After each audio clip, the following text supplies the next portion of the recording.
اپنی اپنی سوچ۔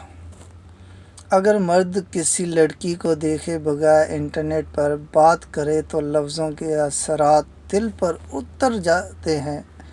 انٹرنیٹ ایک ایسی دنیا ہے جہاں ایک شرابی خود کو پارسا بنا سکتا ہے، زانی ایک شریف انسان بن سکتا ہے۔ غرض کوئی نہیں جان پاتا کہ دوسری طرف بیٹھا انسان کیسا ہے۔ مہنگائی کے اس دور میں جہاں شادیاں کرنا مشکل ہوتا جا رہا ہے، وہاں لڑکیوں اور لڑکوں میں بھی ایک تبدیلی یہ آئی کہ محبت کی ریشوں میں اضافہ ہو گیا۔ پہلے کچھ لوگوں کو محبت ہوتی تھی، لیکن اب چند ہی لوگ ہو گئے ہیں جن کی کوئی گرل فرینڈ یا بوائے فرینڈ نہیں ہے۔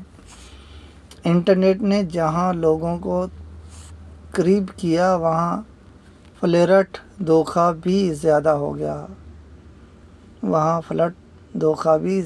گیا۔ اکثر دیکھنے میں آیا ہے کہ لڑکیاں لڑکوں کی چکنی چپڑی باتوں میں آ کر دل دے بیٹھتی ہیں، اور جب دل پوری طرح بے قابو ہو جاتا ہے تو لڑکا کسی اور لڑکی کے ساتھ شروع ہو جاتا ہے، اور لڑکی محبت کو دھوکہ سمجھ کر ساری زندگی مرد کو تانے دیتی رہتی ہے اور اپنی زندگی خراب کر دیتی ہے۔ ایسا بھی ہوتا ہے کہ لڑکیاں اپنی عزت ہی گنوا بیٹھتی ہیں اور بعد میں پچھتاتی ہیں۔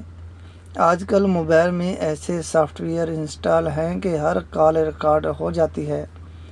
جب ہم ویڈیو کیمرے سے بات کرتے ہیں تو ویڈیو ریکارڈ ہو جاتی ہے۔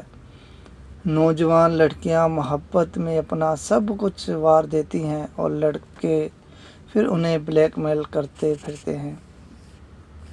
اس میں کوئی شک نہیں کہ غلطیاں ہو جاتی ہیں، لیکن اگر ایسی ہی غلطیوں کا مرد ناجائز فائدہ اٹھاتے ہیں، اس لیے لڑکیوں کو مردوں کی نسبت بہت احتیاط سے کام لینا چاہیے۔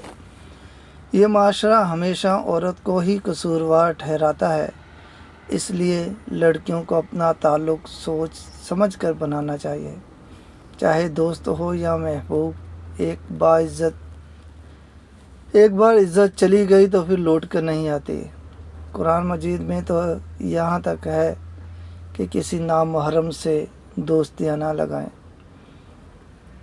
پھر بھی ہمارا کام تھا آپ کو بتانا، آگے آپ کی اپنی مرضی۔